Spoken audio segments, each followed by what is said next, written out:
السلام عليكم ومرحبا بكم معايا فيديو جديد. كنتمنى ان شاء الله يلقاكم كاملين في اتم الصحه والعافيه. اليوم ان شاء الله غادي نحضروا طاجين ديال الحوت السنور. اللي كنحتاجوا ليه الحوت السنور اللي نظفته مزيان، وعندي 4 الحبات ديال الجزر اللي قطعتهم دوائر وسلقتهم في الماء والملحه وورق موسى. عندي 3 الورقات ديال ورق موسى. عندي حبه وحده ديال الفلفل الحلو مقطع دوائر، والطماطم 3 تاهما دوائر، 3 الحبات ديال الفلفل الحلو مشويين ومقطعين شرائح طوال.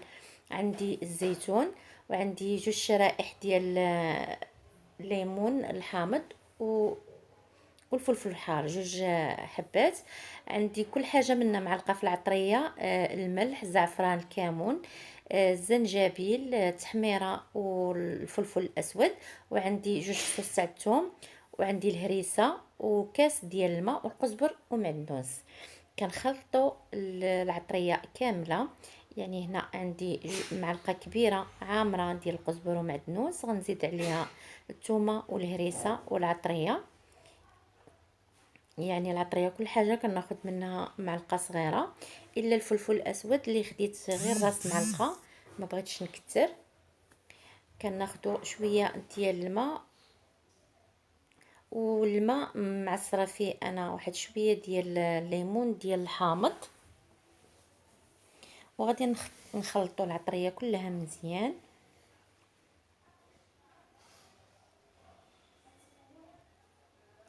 صافي. ومن بعد غادي ناخذوا دوك الشرائح ديال الحوت ديال السنور، وغادي ندهنهم مزيان. صافي. غادي ناخذ واحد شويه بعدا باش نديرو من الفوق العطريه، من فوق عفوا من فوق الخضره. صافي. غادي نلبسو هاد الحوت هذا مزيان. الا كان عندكم الوقت يعني نديرو ليه بحال هكا العطريه، وكنخليوه تقريبا واخا غير شي نص ساعه بحال هكاك. كنا مزروبين، انا درتو في البلاصه ماشي مشكل. حتى الحوت هذا يعني راه بالزربه ما كياخذش لينا وقت طويل في الطياب. صافي. كنلبسو هاد الحوت مزيان.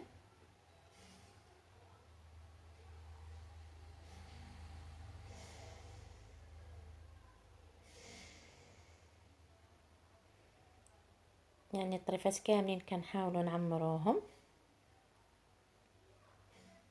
صافي. وهنايا فرشت في الطاجين هاد الجزر اللي انا سلقاه نص سلقه، وكنزيد عليه دوك الدوائر ديال الطماطم. خديت 3 الحبات ديال الطماطم، يعني 2 نقيتهم حيدت لهم القشره ديالهم، ووحده خليتها بالقشر ديالها. صافي. غادي نستفوا الحوت.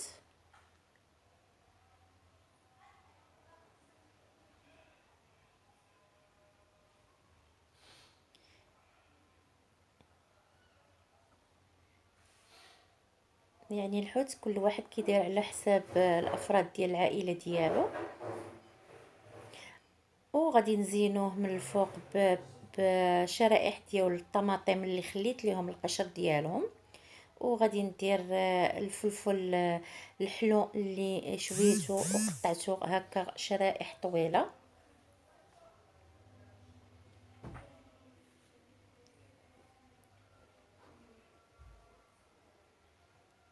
وغادي ندير الشرائح ديال الفلفل الحلو حتى هو هذا خليته هكاك طري، ما شويتوش، خليته هكاك غير قطعتها.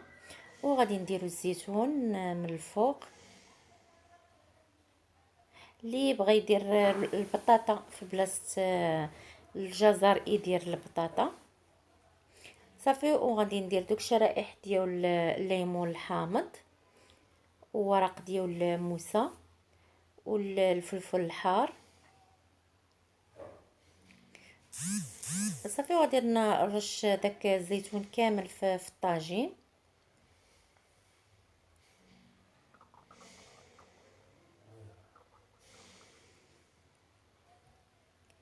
ومن بعد غادي نزيد داك الكاس ديال الماء اللي خديت، يعني زدت تقريبا كاس الا ربع ديال الماء، ومن بعد خديت كاس، درت نص كاس فيه العطريه وخويته من الفوق، وزدت عليه هكا الزيت، وغادي نديروه فوق البوطه يطيب.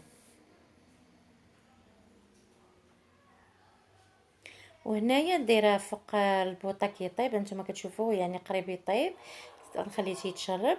وهذا هو الشكل ديالو النهائي. كنتمنى ان وصفه اليوم تعجبكم، ما تنساوش تشاركوا في القناه